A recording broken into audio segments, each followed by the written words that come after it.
ൊക്കെ അച്ഛനും അമ്മയും എല്ലാവരും അതെ വലിയ അടുപ്പക്കാരാണ് ഞങ്ങൾ. അപ്പോൾ ലാലുവിനെ ഇപ്പോൾ ഈ പുറമേ അങ്ങനെയൊന്നും പറഞ്ഞ് പാചക കസർത്തൊന്നും ചെയ്തില്ലെങ്കിൽ ലാലുവിന് രാജുവിനെ ഇഷ്ടമാണ്, രാജുവിന് അതിനെക്കാട്ടിൽ ഇഷ്ടമാണ്. ഇവരെല്ലാം ഈ ലാലുവിൻ്റെ കുസൃതികളൊക്കെ ചിലപ്പോൾ ഈ പിള്ളേരോട് പണ്ട് പറഞ്ഞിട്ടുണ്ട്.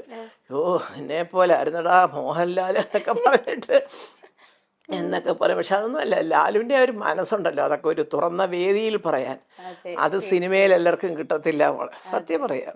ഞാൻ പറയുമല്ലോ, അമ്മ അസോസിയേഷനിൽ മോഹൻലാലല്ലേ പ്രസിഡന്റ്, അദ്ദേഹം പറഞ്ഞോളൂ ഇതാണോ ജോലി അദ്ദേഹത്തിന്? എന്തുകൊണ്ടാണ് ഈ അമ്മയുടെ തലപ്പത്ത് മമ്മൂട്ടി മോഹൻലാലും വരണമെന്ന് ഞാനടക്കമുള്ളവരാലോചിക്കുന്നത്?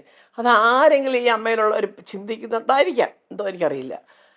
അവരുടെ പേരാണ് നമുക്ക് വേണ്ടത്, അല്ലാതെ അവർ രാവിലെ ഇവിടെ വന്ന് അറ്റൻഡൻസ് ഇടുമല്ലോ, ആരൊക്കെ വന്ന ഒപ്പിട്ട്, അതല്ല അവരുടെ ജോലി.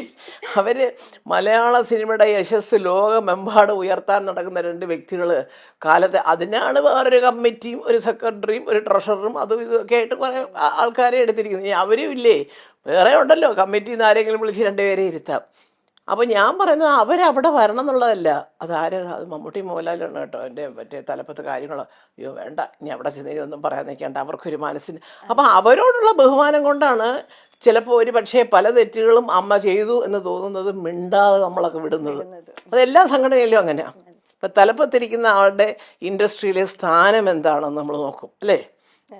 ഈ പറഞ്ഞതിൻ്റെ തൊട്ട് ജീവിതത്തിൽ ഒരു പടമറ്റം എടുത്ത് പൊട്ടി അടപ്പിളകി വീട്ടിൽ ഇരിക്കുന്നവൻ വന്ന് കളഞ്ഞിട്ട് നമ്മുടെ അടുത്തൊക്കെ പറയണം കേട്ടോ, നിങ്ങൾ പടമെടുക്കാൻ വരൂ എന്നൊക്കെ പറഞ്ഞാൽ, സാറൊരിക്കൽ പണ്ടെടുത്ത് ഇല്ലയോ ഒന്ന് എടുത്തു, എന്താ അത് പോയി പോയി, അപ്പോൾ ഞങ്ങളും പോയാലോ എന്ന് എന്നൊക്കെ ഉപദേശങ്ങൾ പോലെ ഉള്ളു മോളെ എല്ലാം. ഇതൊക്കെ പറഞ്ഞു കഴിഞ്ഞാൽ സത്യം പറയുമ്പോൾ ആർക്കും ഇഷ്ടപ്പെടത്തില്ല.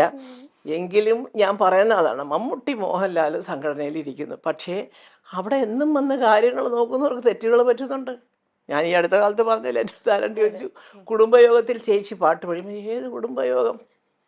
അല്ല അമ്മയ്ക്കൊരു കുടുംബയോഗം ഉണ്ടായിരുന്നു, ഞാനിവിടെ കൊച്ചിയിലുണ്ട്, ഞാൻ അറിഞ്ഞില്ല.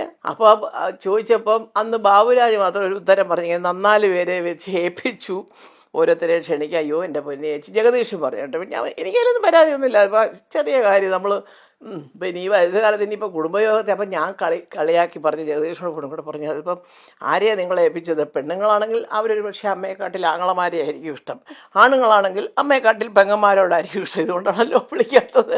ഇതൊന്നും ഒരു കുറ്റമല്ല. വയസ്സുകാലത്ത് ഈ അമ്മമാരൊക്കെ വന്നിരിക്കുന്ന ഒരു ബുദ്ധിമുട്ടാണ് സത്യം.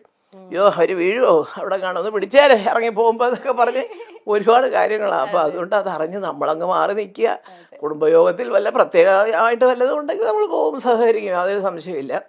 ചുമ്മാ അതൊരു മീറ്റിംഗ്, പിള്ളേരെല്ലാം കൊണ്ടൊന്ന് രസിച്ച്. ഇപ്പം എൻ്റെ മക്കൾ തന്നെ ചിലപ്പം എവിടെല്ലാം പോകുന്നു, എന്തമ്മേ അമ്മയെ കാണേണ്ട സ്ഥലമമ്മേ, അവിടെ പോകുമേ ഇവിടെ പോകുമേ, ഹോങ്കോങ്ങിൽ ഇപ്പോൾ, പിന്നെ ഹോങ്കോങ്ങിൽ പോകാൻ 70ാമത്തെ വയസ്സിലേ നല്ല കാലത്തേ പോയിട്ടില്ല.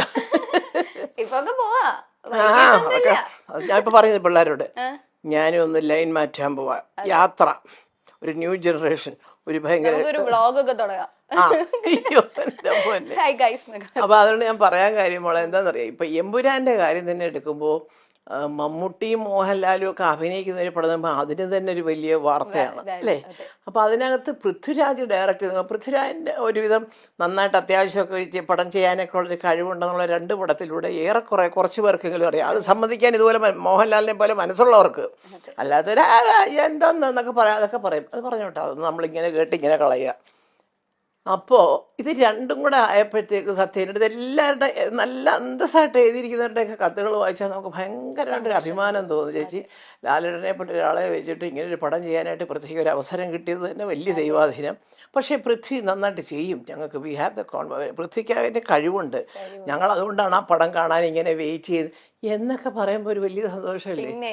അപ്പോൾ അതുകൊണ്ട് തന്നെ ഈശ്വരൻ സഹായിച്ച് എമ്പുരാൻ നിങ്ങളെപ്പോലെ തന്നെ കേരളത്തിലും ഇന്ത്യയിലും ഇന്ത്യക്ക് പുറത്തും ഒരു ചർച്ചയാണ്. അമേരിക്കയിൽ ആദ്യത്തെ ദിവസത്തെ ഷോയൊക്കെ ഞാൻ കാണിച്ചു തരാം വേണമെങ്കിൽ, എൻ്റെ ഫോണിൽ കിടപ്പുണ്ട്. അല്ല, അവിടെ നിന്ന് എനിക്ക് ഞങ്ങളുടെ കോളേജ്, ഞങ്ങൾ ട്രിവാൻഡ്രം വിമൻസ് കോളേജ് ഗ്രൂപ്പുണ്ട്, അതിൽ പലരും അമേരിക്കയിലൊക്കെ ഉണ്ട്, എൻ്റെ സുഹൃത്തുക്കളൊക്കെ ഉണ്ട്, റാണി ജയശങ്കർ, അവരൊക്കെ. അപ്പോൾ അവരൊക്കെ ഓരോ ഷോയുടെയും ടിക്കറ്റ് ബുക്ക് ചെയ്ത് പോയിരിക്കുകയാണ്, കിട്ടുന്നില്ല, ഫസ്റ്റ് ഡേ ഒന്നും കിട്ടുന്നില്ല. അപ്പോൾ അതിനെക്കുറിച്ച് എഴുതി അയച്ചു. ലണ്ടനിൽ ആദ്യത്തെ 2 ദിവസത്തെ 3 ഷോയും കംപ്ലീറ്റ്ലി ബുക്ക്ഡ് ആയിട്ട്. അപ്പോൾ ഒരെണ്ണം ബുക്ക് ചെയ്തിരിക്കുന്ന അവിടെ ഇവിടെ നമ്മുടെ പാരഗൺ ഹോട്ടലൊക്കെ നടത്തുന്ന ഒരു ഇപ്പോൾ അതിൻ്റെ സൽക്കാരം എന്നാന്ന് തോന്നുന്നത് അറിയത്തില്ല, സന്തോഷ് ആതിര എന്നൊക്കെ പറഞ്ഞാൽ നിങ്ങൾക്കൊക്കെ അറിയാം. ഒരു ലേഡി പൃഥ്വിരാജിനെ ഇമിറ്റേറ്റ് ചെയ്തൊരു പെൺകുട്ടി, അവരൊക്കെ ലണ്ടനിലാണ്. Okay okay. അവർ ഇങ്ങനെ ബുക്കിങ്ങിൻ്റെ. അപ്പോൾ ഇതൊക്കെ കണ്ടിട്ട് ഞാനിങ്ങനെ ഇവിടെ ഇരുന്നിട്ട് ഇങ്ങനെ സന്തോഷിക്കുകയാണ്. ഈശ്വര, ആദ്യത്തെ 3 ദിവസം UK ടിക്കറ്റ് ഇല്ലെന്നോ എന്നൊക്കെ നമുക്ക് ഇതൊക്കെ ഇവർ പറഞ്ഞല്ലേ നമുക്കറിയാനൊക്കെ ഉള്ളൂ. അപ്പോൾ ഞാൻ മക്കളും മോഹൻലാലും ഒക്കെ അറിയുമായിരിക്കും, ഞാൻ പക്ഷേ അത്ര ഇതെല്ലാം എനിക്കും വരുന്നുണ്ട്. ദൈവം സഹായിച്ച് എന്തോ അയ്യോ അമ്മയും കൂടെ ഒന്ന് കണ്ടോട്ടെ എന്ന് വിചാരിച്ചിട്ടായിരിക്കും. അതെല്ലാം കാണുമ്പോൾ കൂടുതൽ വിനയത്തോടുകൂടി ഈശ്വരനോട് പറയാണ്, ദൈവമേ, ശത്രുക്കളും മിത്രങ്ങളും ഉണ്ടെങ്കിലും ഇത് നമ്മുടെ ചോറാണ്, ഇതിനകത്ത് കരകയറ്റി വിടണം. ഇത്രയേ ഉള്ളൂ എൻ്റെ പ്രാർത്ഥന. ഇപ്പൊ ലാലേട്ടൻ ആ പ്രസ് മീറ്റിൽ തന്നെ രാജുവിനെ പറയുന്ന കാര്യം പറയുമ്പോ നമുക്ക് തന്നെ ഭയങ്കര സന്തോഷമാണ്. ലാലേട്ടൻ പറഞ്ഞിരിക്കുന്നത് ഇന്ത്യയിലെ ഏറ്റവും വലിയൊരു സംവിധായകനായി മാറും പൃഥ്വിരാജ് എന്നാണ് പറഞ്ഞിരിക്കുന്നത്. ഞാൻ കണ്ടു, അതെല്ലാം ഞാൻ ലാലുവിന്റെ എല്ലാം ഞാൻ കേട്ടു. ഒരുവിധപ്പെട്ട പ്രസ് മീറ്റിൽ പറഞ്ഞ കാര്യങ്ങളൊക്കെ കേട്ടു. ഇന്നലെ തന്നെ ആക്ടറായിട്ടാണോ ഡയറക്ടറായിട്ടാണോ ഇഷ്ടം എന്ന് പറഞ്ഞപ്പോൾ ആസ് എ പേഴ്സൺ അതൊക്കെ നല്ല ഒരു, അത് ശരിക്കും പറഞ്ഞാൽ അത് മോളെ അത് തോന്നിയാലും അല്ല രണ്ടും അറിയാം എന്ന് പറഞ്ഞാലും അതിന് ഉത്തരവായി അല്ലേ. 2 തരത്തിൽ അയാൾ മിടുക്കനാണെന്ന് പറഞ്ഞാൽ മതി. പക്ഷേ അതിൻ്റെ അപ്പോഴാണ് അങ്ങനത്തെ ഉത്തരങ്ങൾ വരുമ്പോൾ മനസ്സിൻ്റെ അടിത്തട്ടിൽ നിന്ന് ആത്മാർത്ഥമായിട്ടുള്ള ഒരു ഉത്തരങ്ങൾ വരും. അതാണ് അവിടെയാണ് നമ്മൾ മനസ്സിലാക്കേണ്ടത്. അതിപ്പം മമ്മൂട്ടിക്കും അറിയാം നന്നായിട്ട്.